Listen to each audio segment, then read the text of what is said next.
This is the Expect Miracles podcast. Enjoy the show. Welcome to another episode of the Expect Miracles podcast. If you are enjoying the show, subscribe for weekly episodes and be sure to leave us an amazing review. It really helps spread our message. You can find me on Instagram at Dr. Kevin Pekka, Facebook at Montclair Upper Cervical Chiropractic, and my website, drkevinpekka.com. And you can even shoot me an email at drkevinpekka@gmail.com. Today on the Expect Miracles podcast, we have Dillon Cafaro. He is founder of Edgar Allen Joe Coffee Company. If you follow me on Instagram, I do a bunch of coffee reviews, and Edgar Allen Joe is one at the top of my list, and it is one of my favorite names for a coffee company. Over the past 2 years, I have become a coffee enthusiast and love talking with people that are extremely knowledgeable in brewing, roasting, the different types of beans, blends, and flavors coffee has to offer. Not only is Dillon a coffee connoisseur, he has an amazing, inspiring life story that is a perfect fit for the Expect Miracles podcast. He started his own coffee business during the pandemic and is thriving. He is the essence of following your dreams and letting the rest fall into place. Today on the Expect Miracles podcast, we have a very special guest, Dillon Cafaro. Dillon is CEO and entrepreneur of Edgar Allen Joe Coffee Company. He makes a phenomenal cup of joe, phenomenal coffee. I've tried it myself, did a coffee review on it, and it is lights out. I'm very excited to have him on the podcast today. Please welcome Dillon Cafaro. Dillon, how are you today? Thanks, Kevin. Good. I'm doing really good today. How are you? I'm doing great. So as you know, coffee is one of my favorite subjects. It is my favorite part of the morning, and I love picking people's brains that are master brewers like yourself. I'm very excited for this. But what I'm also fascinated with is I love seeing how people get from A to B, what their story is. And I know you have a pretty good one. You started a coffee company during a pandemic. So I know a lot of good things have come out of this for you, and I'm excited to jump into it. So Dillon, where are you from originally? I am born and raised in Farmingdale, New Jersey. Me too, baby. Great place. Yeah, it is. So what were you into growing up, Dillon? I was really into playing soccer. You know, my dad was very big with soccer, so I had that influence. You know, didn't really do much besides that. You know, like every other kid in the 90s who grew up, you know, very big into Pokemon, all that fun stuff. And that seems to be making a comeback apparently now. So it is, yeah. Yeah, it's crazy. And then, you know, other stuff, you know, over the years, you know, I kind of jumped late on the whole coffee bandwagon. I didn't start drinking coffee until college, so I wasn't really into it like the majority of my life or younger life. And yeah, I mean, played sports in high school, did track, all that stuff. So yeah, I jumped on the coffee wagon myself in college. I didn't drink it in high school. It wasn't like my parents were like, you probably shouldn't drink coffee because kids are already wired to begin with. I probably didn't need it at that time, but once I started studying for finals, it was one of my favorite things, but still not like a necessary morning thing. It was more for like studying and getting amped up in college. Right. Like you found a reason why coffee was important. Yeah, exactly. Yeah. It was needed. Yeah. So Dillon, what were your plans after college? Well, I actually didn't finish college. I was kind of in and out with college. Probably about a year or so into college, I did an internship program at Disney World, and that's where I transitioned into working at Disney World for a little bit, kind of get experience working for a big corporation like that, the gold standard of hospitality, which while working there kind of made me realize I enjoy pleasing the world with like whatever business I'm in or wherever I work. Like I just love the idea of like customer service, making people happy and all that. But no, I never actually completed college. I did leave back in 2015 to pursue a job that I was doing to kind of like really focusing on that. And I just never kind of got back into it. What did they have you doing down at Disney World? I worked bell service. I was the dispatcher. So I was in charge of making sure all the bellmen are taking care of like check-ins, check-outs, delivery of luggage, picking up guests, the whole 9 yards. And then there was like kind of like a sub job as well where it was called a luggage greeter. If you go to a lot of like resorts, like higher end resorts, they have something called a porta cashier, which is like the landing of when you pull up your car and somebody usually helps you with your bags. The luggage greeter their role was to greet people off of the buses that came from the airport and help them with their bags, and also help people put their bags into their own personal cars just to get a full experience while they're there. Love that. And did you enjoy your time there? I loved it. I mean, I grew up always liking Disney stuff, and being down there, you get like a whole different side of it. And I feel like if you know anybody who's worked at Disney, they either say they loved it or they absolutely hated it. I feel like if I worked in the parks, I probably would have felt otherwise. But my experience personally, I loved every second of it. I mean, working in the hotels and the resorts, like with that hospitality kind of feel to it, it just made so much sense to me. And like I blossomed completely in that role. So did you meet some good people while you were down there too? I did. I had 5 roommates when I was there, which a few of them I still keep in touch with. Some people who went back to their original home states, I still keep in touch with. It's actually funny. One of the girls that I met down there who lives in California, she has the same exact birthday as me, same year, and was born at the same exact time as me, except I was Eastern time and she was Pacific time. Wow. So yeah, it was still June 9th, 1992, 7 a.m. That's crazy. Yeah.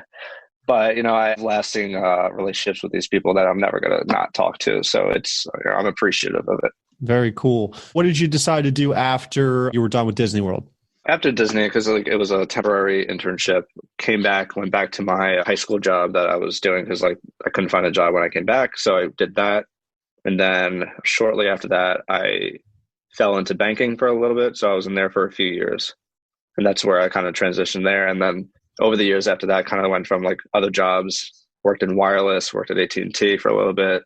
And then the more recent job was I was working at T-Mobile into the pandemic. So gotcha. So Dillon, where does the love of coffee fit in here? So just like you, where, it made sense in college, it helps you study, it helps you do all the stuff, like help you keep focused with a lot of things. And as you drink more of it, it kind of grows on you in other ways. And you just go from needing it to, more like wanting it in a sense, like the actual product instead of needing it for the caffeine or anything like that. Like you actually enjoy the cup.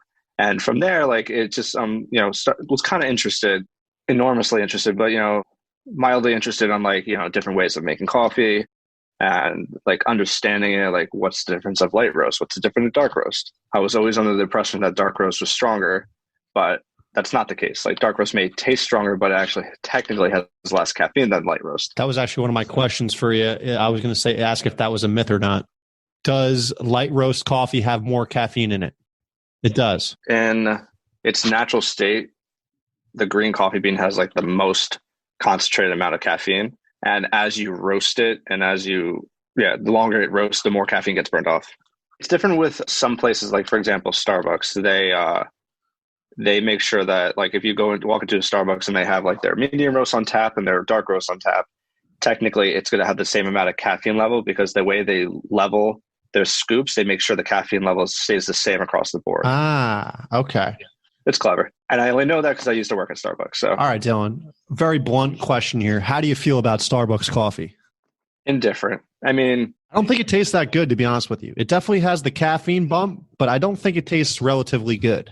It's overrated. I'll definitely say that. I mean, it's expensive like everyone else thinks it is, but they did also start as a small business at one point too. And I'm sure it was an incredible brand and coffee at one point, but once it got so commercialized to the point where it is now that it's a worldwide phenomenon that how can you even keep up with it? Yeah. Yeah. Like quality control just sounds like it could be diminished at that point. So has to be.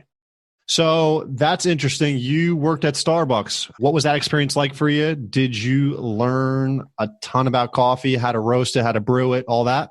So that's where kind of like my coffee knowledge and more like the love of it really kind of exploded for me.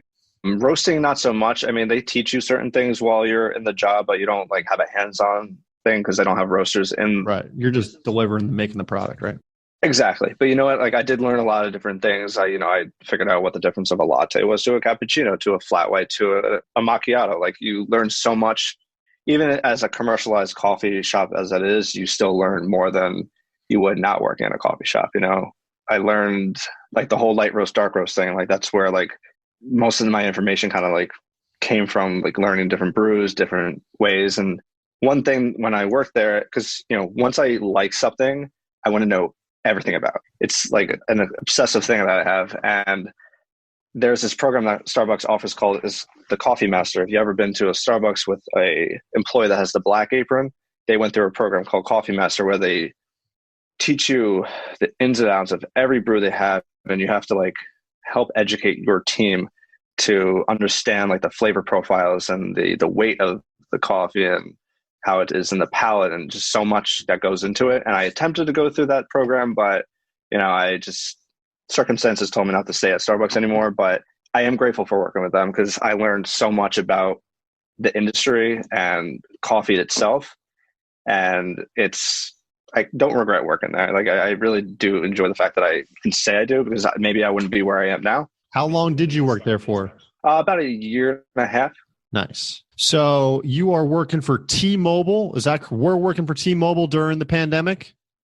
Yes, I was from 2017 to middle of pandemic. Okay. So you get laid off during the pandemic. What's going through your head?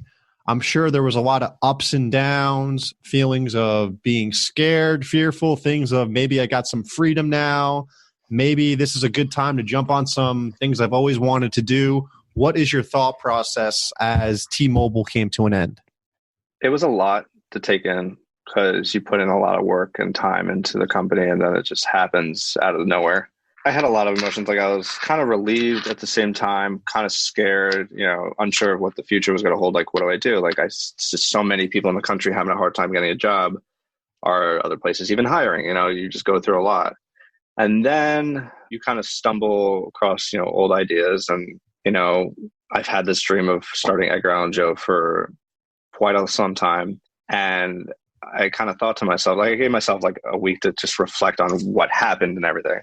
And I thought to myself, and I thought, do I just get another job, keep pushing off the dream, keep pushing it off, and maybe one day I'd be in my deathbed and, I'd regret not opening it or starting it at all. And the thing that kind of like I had hesitant to start the company was like, I wasn't ready to open a shop yet. Like I was not prepared for that, in that time and day. Like I was not ready to do it. Nor did I think it was appropriate to open a storefront in the middle of a pandemic, because God forbid we get hit with another lockdown and I lose everything. So I had to like reevaluate, the world we're living in, the type of business I'm trying to get into. And, I wrote down a business plan and, try to just brainstorm on ideas. And I'm like, why don't I deliver coffee? I can't deliver like a cup of coffee because, health reasons and health laws and all that. But why don't I make a delivery company? Kind of like, I don't know if you know Eat Clean Bro. Yeah, I've seen the billboards everywhere. Yeah. So they started just making meals and delivering them within a certain range. And I'm like, why can't I do that with coffee? And, I was like really kind of get the ball rolling on that idea. And I'm like, this makes so much sense. If I do free delivery, that's appealing.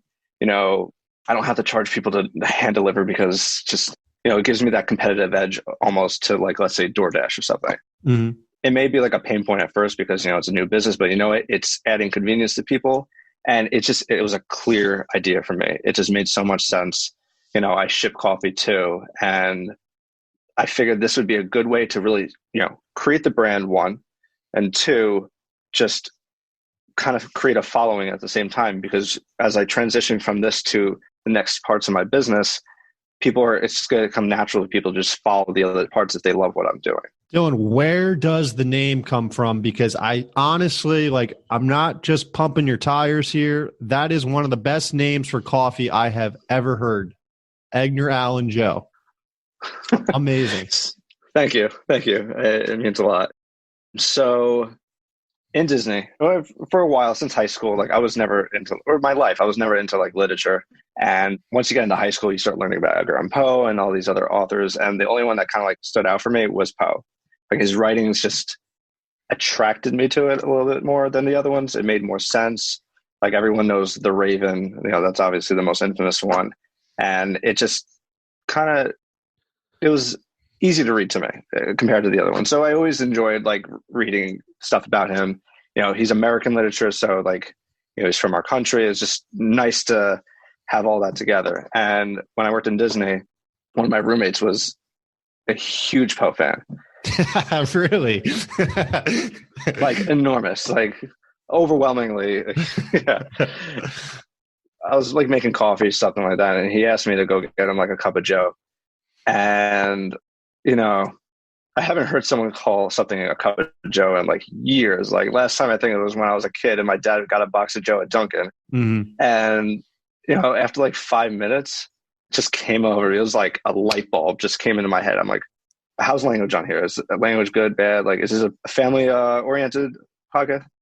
It was like a fucking light bulb in my head. It just clicked. And I'm like, holy shit, that is a nice name. Like it flows. It makes so much sense. It's clever. And like from there, I just like stored that in the back of my head. And here we are. Like there's a lot of events that kind of led up to this, like telling people my this idea over the years, and to the people I trust, because I don't want anyone to steal this idea. But like when I worked at AT&T years ago, one of my coworkers who loves drawing up, I told him the idea, and like 10 minutes later, he shows me like this drawing. It was like a rough sketch of like Poe like holding up a cup of coffee. And like that was like the first moment I'm like, this could be a real thing. Yeah, hell yeah. And then he designed the shirt. Did he really? Yeah. I went full forward. It's funny too, because everybody from high school, whether you're into literature or not, knows who Edgar Allan Poe is. It like sticks out in their brain. And yeah, I love the drawing because it incorporates like the book, the cup of coffee. It kind of just makes you want to drink a cup of coffee. Yeah. And it adds like a modern twist to it as well. And, it can relate to like younger people and to the hardcore Poe people who read Poe in the 50s in high school. Like it's just like almost every single demographic. Now, Dillon, you have a great idea for a coffee company. Where do you go from there? Where do you get the beans? Like, what's your thought process after you're like, all right, I'm doing this? How do you get the quality you want and the roasting you want? Because you really haven't done that before, right? Before this moment. So tell me about that. So right now I don't roast my own coffee. I use a roastery out in Marlboro, New Jersey. Nice. The company's called Clover Hill Coffee. And before starting the company, I was like going through, researching on different roasters in New Jersey, if it's local to me, if it's too far and everything, and trying to see who their clientele base is, who they sell their coffee to. And from there, seeing if those places are, one, have good compliments for their coffee, and two, if they just typically have reviews often about the business itself, if it's a successful business and everything. One business that might sound familiar is Turning Point. It's like a breakfast and lunch place in New Jersey, and they use Clover Hill, and wildly famous people love their coffee. Reached out to Frank, who's the owner of Clover Hill, and we discussed some things, and he gave me like 20 different coffees and was like, blend stuff together, figure out what you like, and we'll come up with something. So he gave you roasted beans ready to go, like 20 different ones? Yeah, just like he was like, take them. And then so it was up to you to make Edgar Allan Joe beans, however the way you wanted to do it. Correct. And over the next few weeks, I was testing different coffees together. I would do like 25% Sumatran with 75% Colombian, and just like so much trial and error. And I would do a lot of blind tests with, obviously family who can be biased, but I got to a certain, but for example, my second youngest brother, like he's the most opinionated person ever. Like if he didn't like something, he would tell me. Simple as that. And he was like, this is actually really good. And as I started narrowing things down before I launched the physical, like the actual products I have now, I did like a pre-release of like 2 different medium roasts, 2 different dark roasts to a bunch of people on Facebook. Like I did like a raffle online try to get the most non-biased answers. Mm-hmm. And then whatever the highest results were, I was going to kind of base it off of that. And that's where I got the Gold Bug Roast and the Raven Roast. And they are pretty much proprietary to my brand. Like from Frank for the Clover Hill Company, no other client that uses those combinations of coffees. Very cool. Yeah. How did you brew the coffee at home when you were testing the beans? Like, what's your favorite way to be like, all right, let's see if this is the real deal? How did you brew it? I did two different ways depending on just what I had with me, but the most common way of brewing it I did was a pour over. Mm-hmm. I did it with the Hario V60 pour over, and I felt that was probably the best way of doing it because it has like the cleanest type of brewing method almost, if that makes sense. Like compared to a French press, it's a very full-bodied brew and you're getting a lot of flavor going on. I want someone to be able to taste the coffee and they can kind of see through the individual flavors that you get with it. So it just makes it a little bit easier to understand what they're drinking. Would you say you get a little bit more of a flavor profile from a pour over rather than a French press? I'd say definitely. Cool. Yeah. Didn't know that. Yeah. And especially on the lighter roasts, it's easier to kind of distinguish things amongst each other on a pour over. But at the end of the day, like what I end up doing and the most accurate way of testing coffee is it's called the cupping process. You basically get ground coffee, pour hot water in there, let it bloom in this like cup, Mm-hmm. and then you scoop the grounds on top of it. And then you take like it's like a testing spoon, almost a tasting spoon. It's like kind of like got a dip to it. You get a little bit and you just like sip on it where it kind of sprays your palate. And that's how like professionals really kind of test coffee. So you have a little bit of the liquid coffee and the grounds and you sip it all together, or it's just the liquid? Just the liquid, because you want to scoop all the grounds off when you're done letting it up. You scoop the grounds off and then you drink it out of the cup you put the grounds in?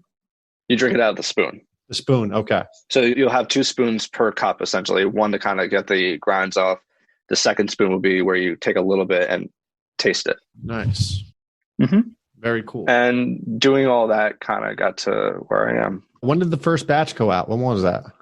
First official batch? Yeah. Well, I launched my business September 14th. So the coffee was roasted a couple days right before that. Very cool. Now, what are some of your goals for 2021 with the coffee? Are you looking to do storefront eventually? Yes, that is the end goal. So I'll kind of give you like almost in a way a 5-year plan. Mm-hmm. So this year, what I really want to do is kind of just expand on product that I have now. Like I want to introduce light roasts.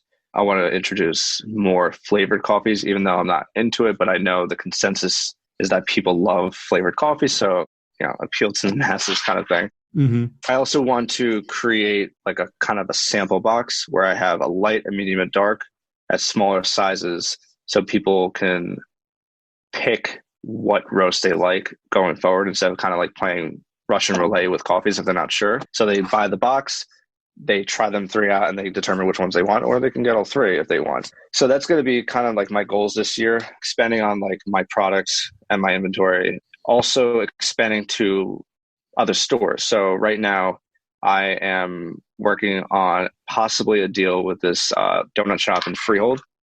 And a few months ago, I also approached Whole Foods to try to get into their stores. They were like, not a good time. Check back us, next year. Mm-hmm. So that's going to be another thing I'm going to be, approaching again as well. Just trying to get more exposure of my brand out there. That's pretty much to the T what I'm going to be focusing on mainly this year. Down the road, unless it happens earlier, down the road, the next kind of phase that I plan on doing with my business before a shop even happens is going to be a coffee truck. Nice. Kind of like a food truck where those are popular everywhere. I feel like a coffee truck. Hell yeah. I think it's an incredible idea.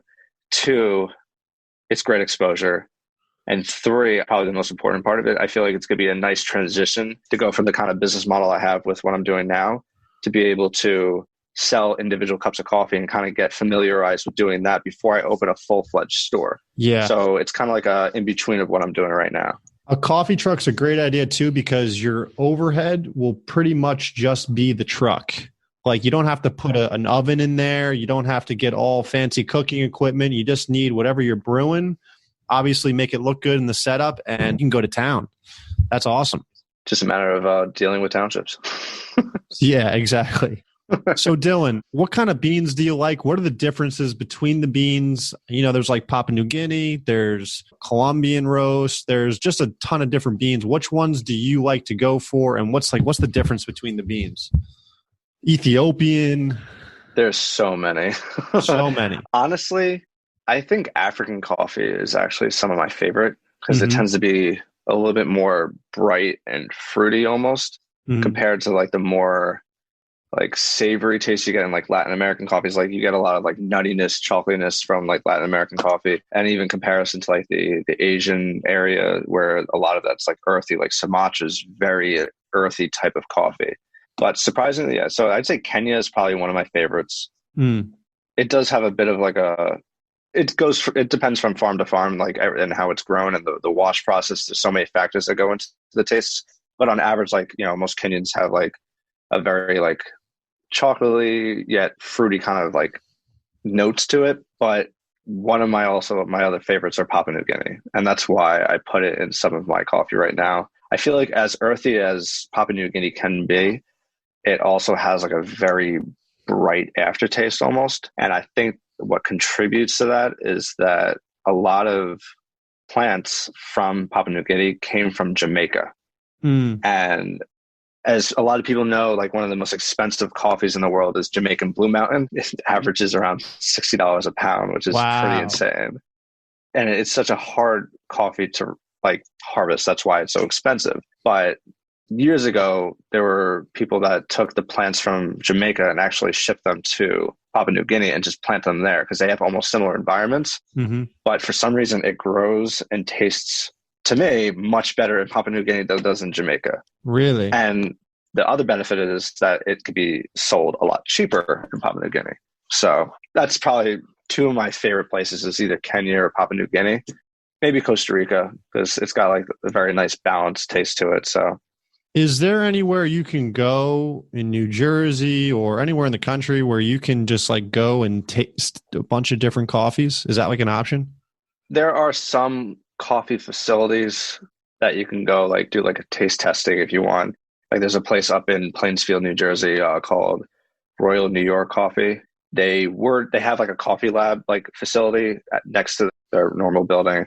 And they do like, these group events where they can, teach you and educate you on coffees and do tastings and everything like that. Obviously, with everything going on, they stopped it. That and Starbucks has like their reserve roasteries across the country that you can go and visit, and they'll give you tours and explain certain things and everything like that. So it's accessible, just a little harder now with the pandemic. Was there an inspiration of coffee that really made you want to start your own? Like we were like, oh man, this coffee's so good. I would like to make something like this. Actually, yeah. So I used to work out in East Windsor, which is Western New Jersey.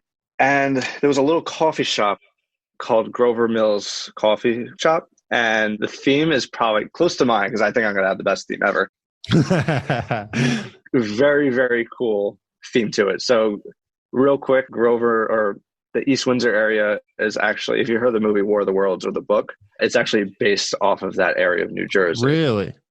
And the theme is like alien themed and everything like that. Like you have little flying saucers on the ceilings and it's very unique. And, I walked in and it was kind of like really old looking in there. And like, it just seemed like a lot of random stuff in there. But when I had that coffee, I was blown away on how good it was. And, at that time, this was around the time I started drinking black coffee and I was really kind of like getting accustomed to it. What's actually good, what's not good, like just, and the in between. And that was probably one of the best cups of coffee. I'm like, man, like, wish I could make a cup of coffee like this too. Hell yeah. And now I am. So, yeah. Yeah, there's something special when you get like a really good cup of Joe and you're like, it kind of hits you differently. It's like, oh, damn, this is it. It kind of stops you in your tracks a little bit. You like have to like double take your cup. Yeah, absolutely. Another question I wanted to ask you, Dillon, was what do you recommend like 2 or 3 pieces of coffee equipment for the at-home brewer? Like somebody likes a French press, a drip, a pour over. Are there any like actual like equipment brands you like that you recommend? Yeah. So 3, I think for the average consumer, because there's so many different coffee brewers out there and equipment that it can get overwhelming. I think probably the simplest and the easiest thing for the average consumer would be a French press, because honestly, there's not a lot of equipment that goes into it. Yeah. And it's relatively cheap. Brand wise, I'm not partial to any brand. I mean, Bodum is probably easily the most accessible because you can find them in Targets, Amazon, everywhere. And then there's a lot of other brands that you can find on Amazon. But a French press, a glass French press is ideal. A gooseneck kettle. A gooseneck kettle. Yes. So filtered hot water is probably one of the most important things when it comes to coffee. And I say a gooseneck kettle. So a gooseneck kettle is kind of like, instead of like a typical like tea kettle you see on the stove, it's like kind of looks like a gooseneck almost. The importance of that is control. And when you're pouring, let's say a pour over or even a French press, you want to make sure you're getting all the coffee, evenly wet and distributed. With a gooseneck, you have worlds of a difference of control with that water, how much you're pouring in, how much you're pouring out. Like, it's incredible. And you could either find like one that you put on the stove, or you can find electric kettles, and they range in price too. They could be affordable, or you can go crazy and buy a $250 one, but to each their own. Yeah. And then the third piece of equipment I highly, highly, highly recommend for any person who wants to make coffee at home is a grinder. Mm-hmm. Mainly because whole bean coffee stays fresh for months. Like, it's a world of a difference. If we're getting into technicalities, if you bought pre-ground coffee, let's say you go to a supermarket and you buy pre-ground coffee, you have no idea how long it's been sitting there. It could be sitting there for over a year. Yeah, like Folgers. Yeah, you can find like an original Folgers in the supermarket, and it gets ground coffee. Once you grind coffee, it expires almost immediately. Like, the shelf life just drops dramatically. You can get away with like a couple weeks and not really notice an enormous difference unless you have like a very good palate to coffee. But pre-ground coffee is hit or miss. So getting a grinder avoids that. So you can grind everything at home. It's an investment, but if you're going to be drinking coffee every day all the time, you might as well put that money to good use and invest in something in quality and always get a good cup of coffee. Why go spend $150 on a Keurig if you can spend $150 on a good grinder and make a significantly better cup of coffee? Absolutely. Now, there's different levels to that too. Each brewing equipment requires a different ground for the coffee, right? So when do you use like a more coarse, thick grind and to like a nice, fine, like as small as sand grind? So there's different types of grinders. There's a blade grinder, which just cuts up coffee beans until you tell it not to. I still think that's a better option than getting pre-ground, but it's not the best grind option. If you get a burr grinder, which is the type of blades that are inside there, that's where you could start dialing in different grind sizes. So for example, if you wanted to grind, or under the coarse setting, the typical brewing methods that go into that are French press, cold brew, brewing like that, because it extracts better in the way that you're brewing it. In the medium range is where you can kind of get into like a Chemex pour over, a V60 pour over.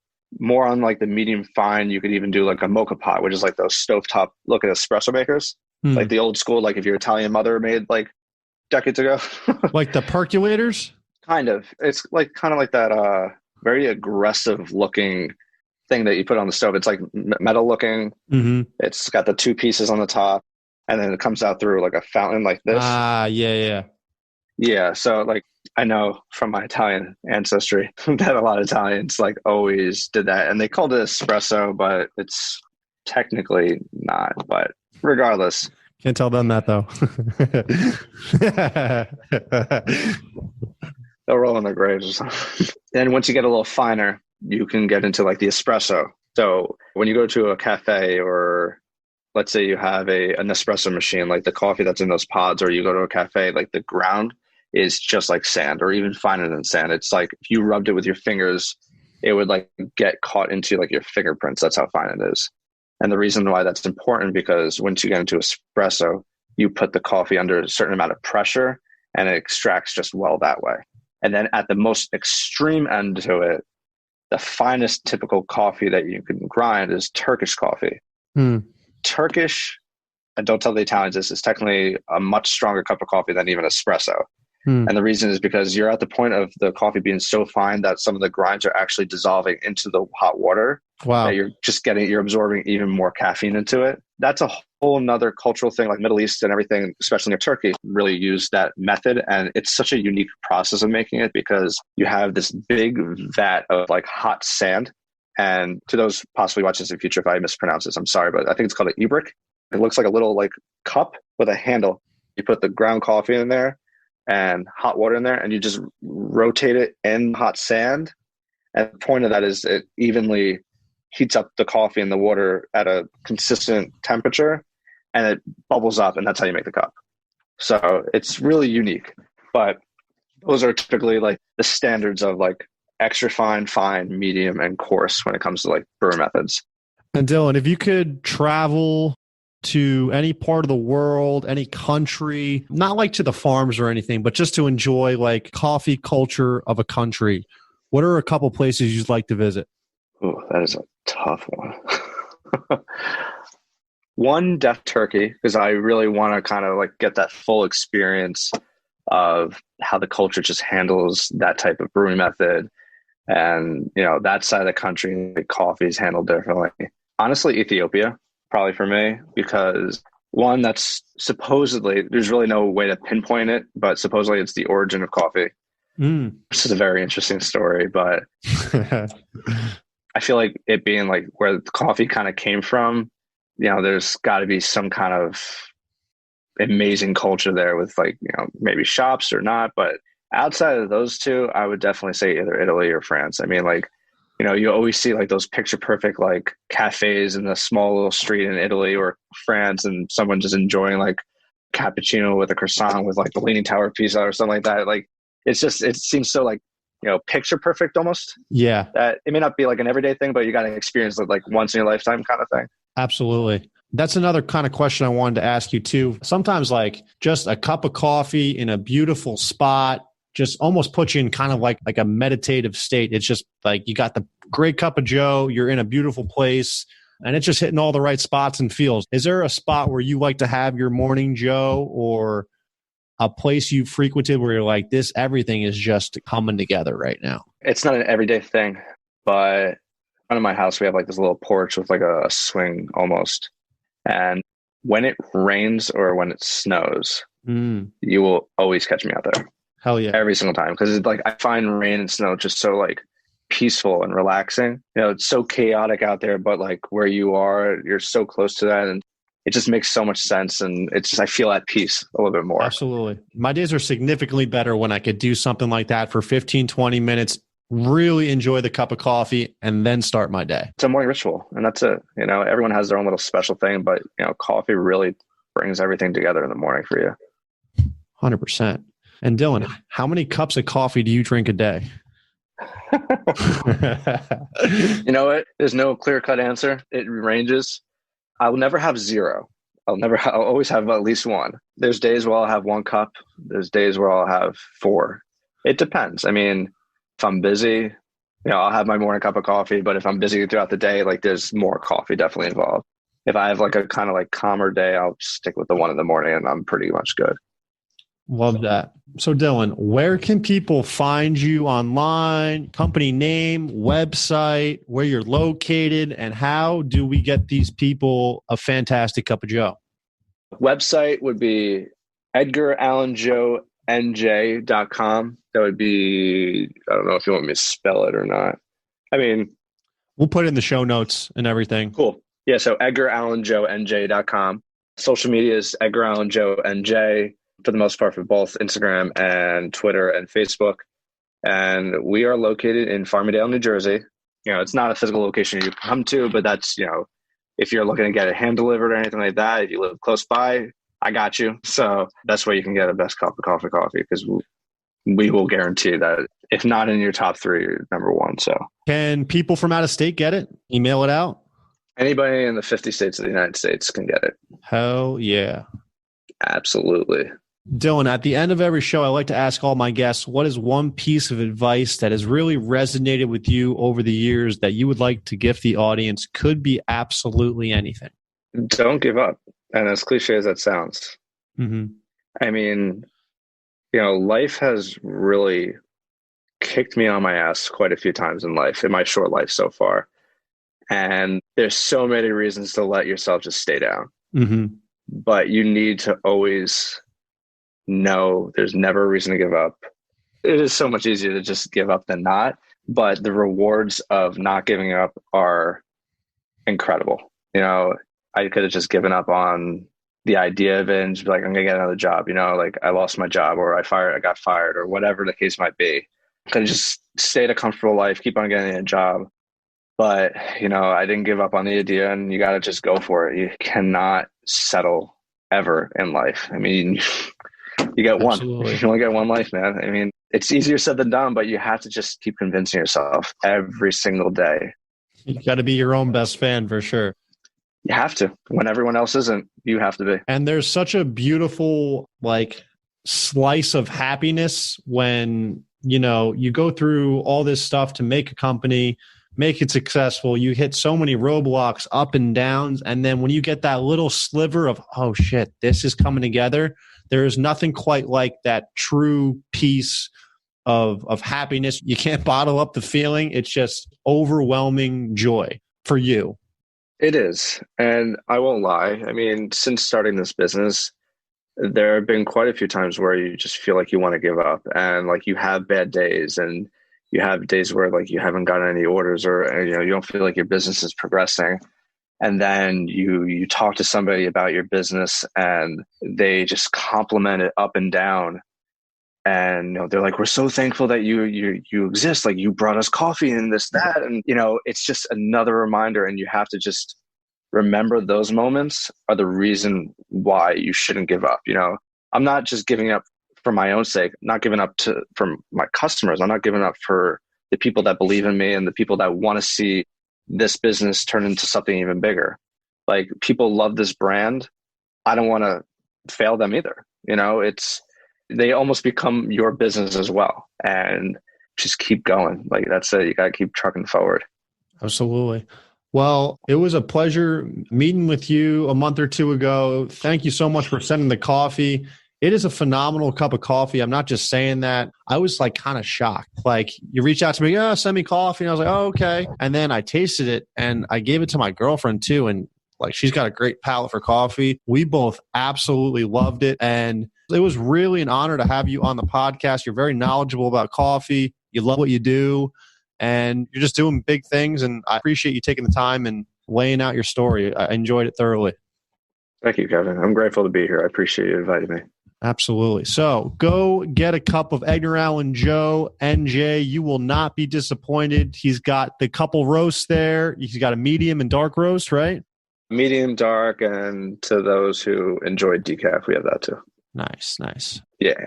Dillon, thank you so much for coming on the show. I would love to have you back anytime. Maybe we'll do it in a couple months, see where Edgar Allan Joe is going. And again, thank you so much for coming on.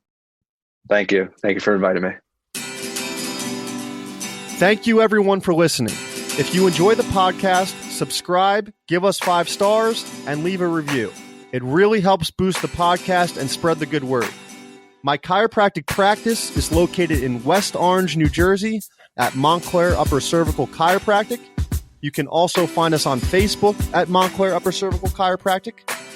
All of my information is on my website at drkevinpecca.com, drkevinpecca.com. You can subscribe to my YouTube channel at Dr. Kevin Pecca for podcast episodes, patient testimonials, and educational videos. I have daily affirmations and inspirational quotes on Instagram at Easel Affirmations, EASEL Affirmations. And if you have any questions, feel free to email me at drkevinpecca@gmail.com, drkevinpecca@gmail.com. Thank you, everyone, and have a great day. Cheers.